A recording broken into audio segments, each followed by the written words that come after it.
You always just got to tackle when like defenders. I think like.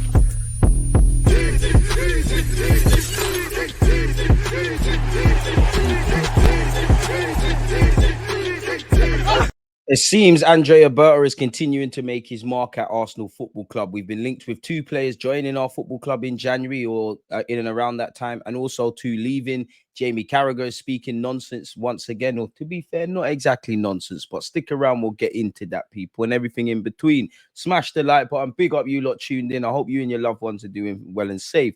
Now, when Thomas Partey departed this club, obviously Norgard came in, and Zubimendi was going to come in regardless of if Partey stayed or Norgard or all of those kind of things. Arsenal were linked with Lucien Agoume, a player that's French, been at Inter, currently at Sevilla, and apparently our interest still remains, and Arsenal, as well as Borussia Dortmund and a number of clubs, are already monitoring him and have identified him as a future target. It'll be interesting to see what we do in midfield because, you know, I know some players, if they were to play in the short and medium term, they might not necessarily play in one of the 3 positions in the middle of the park. But when you look at our midfield, you know, the only ones that I feel there's stability around or a long term, you can wholeheartedly say they're going to be here for the long term, would be Declan Rice. You know, Wanyeri can play all about the place. You see him as someone genuinely seen as a midfield option. Miles Lewis-Skelly can play left back, but we're not going to give up on seeing him in central midfield, I guess. The exciting Mad Max Dowman's obviously there. Kai Havertz on papers here, but you don't know if in the next 2 years the Kai Havertzes, the Marinos, maybe with Eze and Wanyeri's emergence, maybe maybe Martin Odegaard, Mikel Merino the same. So it'd be interesting. Obviously, if I haven't said Zubimendi, include him. I think there's space for another midfielder. Norgard's obviously here as well. I would personally prefer not the player because he's at City, but a Rangers kind of, or someone that's, I think we need someone that's more of a specialist at dictating the tempo of a game. Someone that's more, obviously, I'm not saying Rangers is, but someone that's a bit more akin to a Santi Cazorla in the middle of the park, a Cesc Fabregas. I don't feel we have that skill set, and there's a bit of a skill shortage in that regard. Arsenal are closely monitoring Sevilla star Lucien Agoume. Don't know on the credibility of the outlet, but according to Spanish outlet Frances, I don't know. Arsenal are closely following Sevilla midfielder Lucas Agame. I thought it was Lucien, with the view of landing his signature. The 23-year-old was linked with a move to the Premier League during the summer transfer window, but a deal did not materialise. This has not ended speculation. Apparently, Arsenal and Brighton and Hove Albion are interested. You would have seen Jason Ito obviously get a senior position at Brighton, former Arsenal man. The Gunners have been monitoring the French youth international for months and are now weighing up an approach. Now, we were linked with Piero Hincapie for years. We finally got him. So that, I guess, maybe not necessarily in terms of the article, but it brings a bit of credibility. Let me know your thoughts.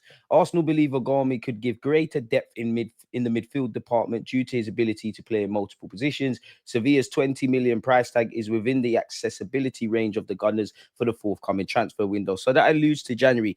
Do we think we're going to sign someone in January? Maybe if there's some exits, maybe there's some money left over. I don't know, but we spent quite a decent amount in the summer, people. Agoume has developed into one of the best defensive midfielders in the Spanish top flight, despite severe struggles. Do we need another one of those? Maybe at 20 million is too far to turn down. He's been a shining light for the La Liga outfit, who have become a mid-table club over the past few seasons. This has added the financial burden on the former Europa League holders. They may need to recoup funds from player sales amid a lack of European football. Hence, a cut price sale of Agoume could be on the cards in January. The Frenchman has won 5 duels per game. Arteta would love that this season, with 4.5 recoveries, 3 tackles, 2 interceptions, and 2 clearances on average. His tenacity and high pressing has led to comparisons with former Chelsea star N'Golo Kante. Not too sure, but again, not too unrealistic. We've been linked with another man who plays in Spain, and he's been doing well. He's typically a goal-scoring midfielder or a midfielder with the capacity to get goals. Didn't see too much when Arsenal defeated Bilbao, with the greatest of respect. But as you can see here, Arteta targets 80 million euro ace as Merino replacement after dazzling Champions League display. Apparently, Arsenal's Champions League trip to Athletic Club has convinced manager Mikel Arteta who his next signing in North London should be, according to a report in Spain. We know, courtesy of Leandro Trossard and Martinelli, they grabbed the goals, smash and grab. We started the Champions League in the best possible way. 3 points, victory, 2 goals, clean sheet. No way I can pronounce his name, so you're going to have to forgive me. Atletico held their own, which is true, with Oihan Sancet catching the eye of the host. Indeed, Sanchez' performances were so good that Arsenal are now willing to pay 80 million euros for the Basque star That's a summer deal if that is to happen, people. And I wonder, do you not think we'll spin the block for Nico Williams? I know, people. Arteta though knows how difficult it is to prize players away from Athletic. He's a long-term admirer of Nico Williams, who missed the Champions League clash because of injury, but has been unable to persuade the Spain international to swap Bilbao for London. Sanchez is unlikely to be much easier to snap, despite Arteta coming away stunned by the performance of the 25-year-old, who has an estimated transfer value of 57 million euros. I just want to say who maybe Mikel Arteta was impressed. Maybe he's always had an admiration. Pardon me, just had a big lunch.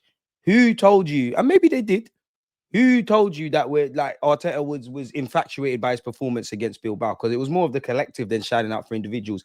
Who told you this? I don't know.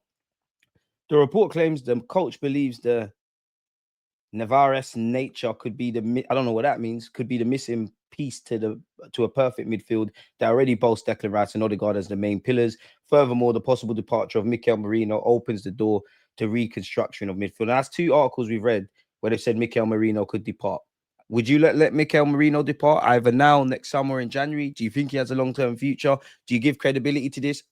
Maybe, there's credibility, but I haven't seen anything to suggest Mikel Merino's leaving. And obviously, it's September. He's not going anywhere anytime soon. But once again, it's claimed Arsenal are willing to pay 80 million euros for this individual.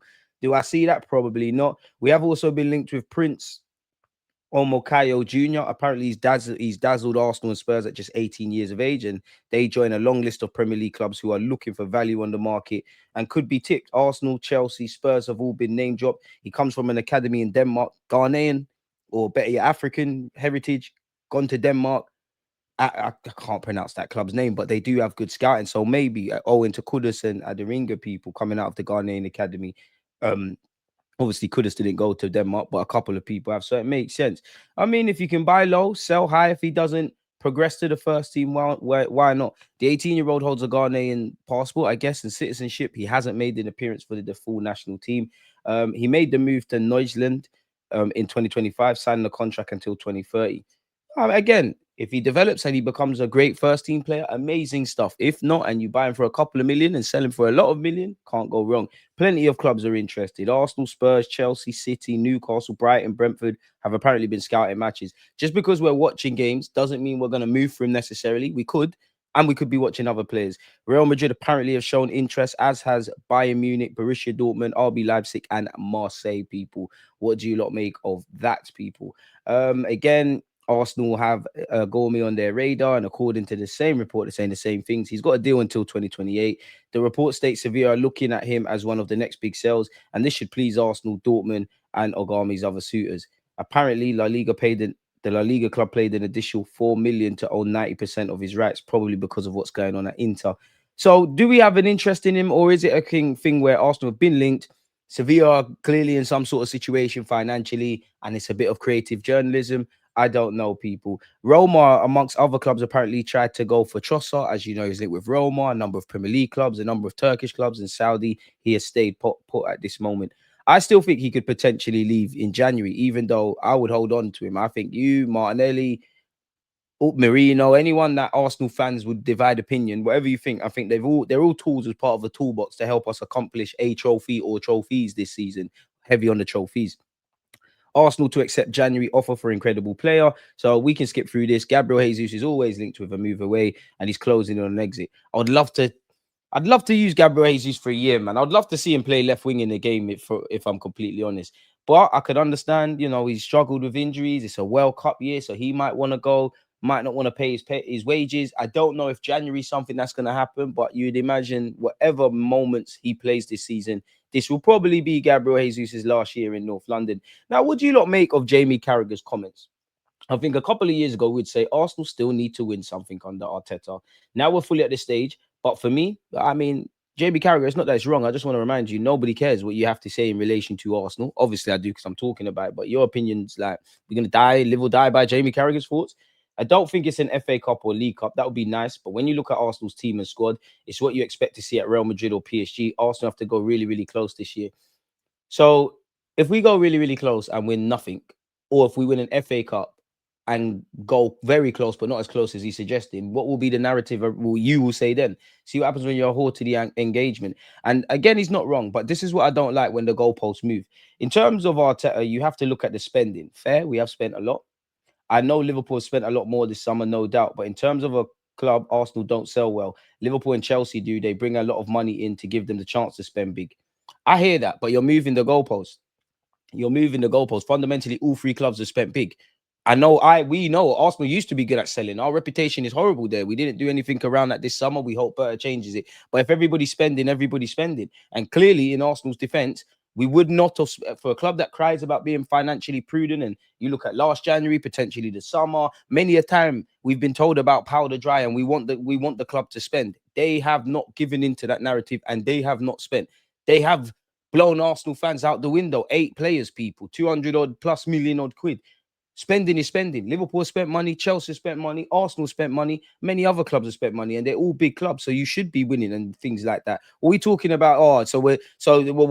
So there's less pressure on Liverpool because, and I'm not even making this about Liverpool, but there's less pressure on Liverpool because they got some. They sold well. They still spent a lot of money.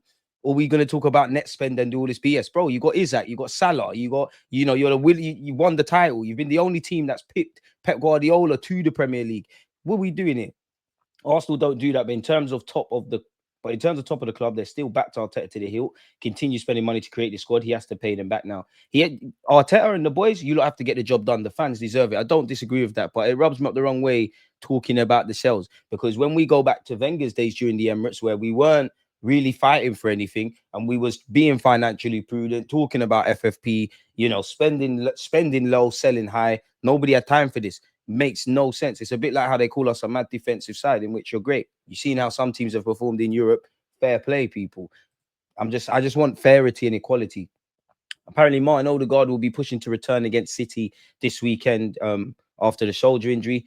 I mean, if he goes down with the shoulder thing again, I think it's surgery. I don't really want to read this article because, again, you would imagine between Friday, Saturday, we will hear from Mikel Arteta. So I don't really care about that. A source, Christian's Mosquera's mustard, innit? Mustard. We done it again. 13 million. Berta, you're not going to be at this club long. You're going to get locked up because there's no way that should be legal. A source who has known Mosquera from his academy days at Valencia said he's physical like Gabriel with the pace of Saliba. Some of the recoveries he's been making already show how rapid he is. It was an obvious trait of his at Valencia. He's got good reading of the game. I do think his heading can improve and he can drop a clanger, but 21, there's more upside, and he ain't put a foot wrong. He's a centre-back by trade, but he has pace to be a fullback, so he's really versatile and very solid. I thought his running the team would come fullback just to look after Timber a bit because of why. God forbid, people, but if anything happens to Timber, we might be a bit in trouble because who plays right back? You could move Mosquera there, to which you could go maybe Declan Rice as a centre-half, went with a left field choice, or you could move Calafiori, Hincapie, any of those guys to partner Gabriel, in which some of you say that's 2 left-sided centre-backs. So is there scope for a right back? Should we have got rid of Tomiyasu? Should we get Tomiyasu back? I'll always push the Tomiyasu agenda, people. Mosquera's family is a family guy from a cheerful Colombian family who are nice people. He's a really nice guy, especially off the pitch. But when he needs to get the man, he will leave a mark on you. That's great. Be a great guy off the pitch. Help old ladies across the road, give to charity, all of that. Bastard on that pitch. All of you bastards. And I think we've got a couple of those, man. Mail Sport has said Andrea Berta pushed hard for Mosquera this summer. I mean, we'd have got left with egg on our face. We tried to get Howson for 50 odd million quid. He went Real Madrid, fair play. Chirel Hatto ended up at Chelsea. Cool with Mosquera. Having tracked him while working for Atletico Madrid, Berta told the Arsenal board that Mosquera was a must and a player whose value would multiply by the future. And again, I don't really care about resale value and all of that. But at the end of the day, you've got a Spanish under-21s international who's 21 years of age. You've got Mikel Arteta, who, whatever people have to say about him, a lot of these players have improved under him. Saliba, Gabriel Magalhaes, the best example. Ben White, best example. Aaron Ramsdale when he was here. At a point, these players have had standout seasons. The Sakas, the Martinellis, the Smith Rowes, the Martin Odegaards, Declan Rice adding goals to his game. Focusing on the defense. Of course, Berta said, yo, man, got someone for 13 million quid. You don't know Arteta improves defenders. Cronkies, you care about resale value. I know there's other assets I've got to do to get us some money in, but this could be a replacement / competition for Saliba, in which we hope that French international signs a new deal. But that 13 million is going to quadruple. Realistically, as fickle as the world is, you're playing in the Premier League. There's more eyes on you now. that 13 million is probably trebled. I don't even know what 13 times 13 times 13 is. It's about 40. I don't know, people. Someone work it out. But you get the point. If you were to sell him today, it is what it is. And again, for a team that waffles about being self-financing, it makes itself. It just shows there's value for money on the market if you approach it strategically. Arsenal sources have told Mel Sport they believe Mosquera could become one of the best defenders in the world. I do. We're not going to get there overnight, but I do, people. So yeah, Martin Keown's giving him praise, and I think every Arsenal fan has, man. Apparently, he's a jovial nature. He's always smiling. He's friendly. He apparently Mosquera chose to dance instead of sing for his initiation and bust out some crazy moves. So while he might be Spanish per se, that's the Colombian influence. And to be fair, you know, you look at some of the new signings, and you could extend it to Gabriel Heinz, the coach. Yeah. Coming in with your fellow countrymen, speaking the same language, that must be helping man settle. Like for Mosquera, there's a bag of Spanish man, whether they're players or coaches here already. Zubimendi's obviously signed. Kepa signed, and he knows everything about London. Hincapi, I could be wrong, and forgive me for my ignorance, but I'm sure if you're from Ecuador, you speak Spanish, so that helps. There must be a couple other players that got nothing to do with Spain in our team that can speak Spanish. Martin Odegaard being one of them, potentially, people. So it all helps, people. Big up Mosquera. Based on his impressive performances, Martin Zubimendi is now directly challenging Rodri for the defensive midfield position in the Spanish national team, posing a direct question to coach Luis de la Fuente about his selection. That's reported out of Marcia. I don't doubt that. And obviously, again, well, to be fair, you did it in the Euros. You have played for Sociedad in Spain, but football is fickle. Respectfully to Sociedad, you go from there to one of the top 6 sides in England, one of the biggest teams in England and the world. There's more eyes. But what I would say to that is he plays in the same role as Rodri. What has changed that apart from his football team? Surely you was doing that already. You came off for the injured Rodri in the Euros day one, so you kind of are. Sounds great, and I'll push the agenda, but it's not really making sense. The man himself, Zubimendinho, Super Mendy, as somebody said in one of my comments, has spoke on his ambition to test himself in the Premier League. Yes, of course, it was always on my mind. I've always watched the Premier League. It was a very challenging league with top players and teams. It's always on my mind, and now I'm here. It's also a test for me to see how I can perform in this league, which is great. You're doing well. You're warming. Hopefully, we can also win it. Xabi Alonso may have watched Martin Zubimendi's performance from Arsenal with a mix of admiration and envy, allegedly. I'm not going to read this out because I have before, but for those of you that are listening, smash the like button and let me know, what do you lot think of this Thierry Henry quote? It's a must this year to win something. It's a must. You can't hide. Is it a must for you lot? Obviously, we've only lost one game this season, courtesy of a super Shabozlai strike or free kick. Look at our next 6 games. We've got Manchester City on Sunday, which we all want 3 points. Then we've got Port Vale, which provides slight level of rotation. Newcastle away is horrible, but we've got that. Olympiacos, PTSD warning Arsenal fans. We've got them. West Ham at home. They have shot us in the foot at home, but we need to be smacking them in, if I'm honest. Fulham away is nervy. The next 6 games, how do we think they're going to go? I'm going to go City win, Port Vale win, Newcastle win, Olympiacos win, West Ham win, draw at Fulham. You know what? There'll probably be a mixture of results, but can't blame me for backing the boys, can you, people? And it's all eyes on Manchester City. Glockerez against Goldilocks, mate. Always, I think it's like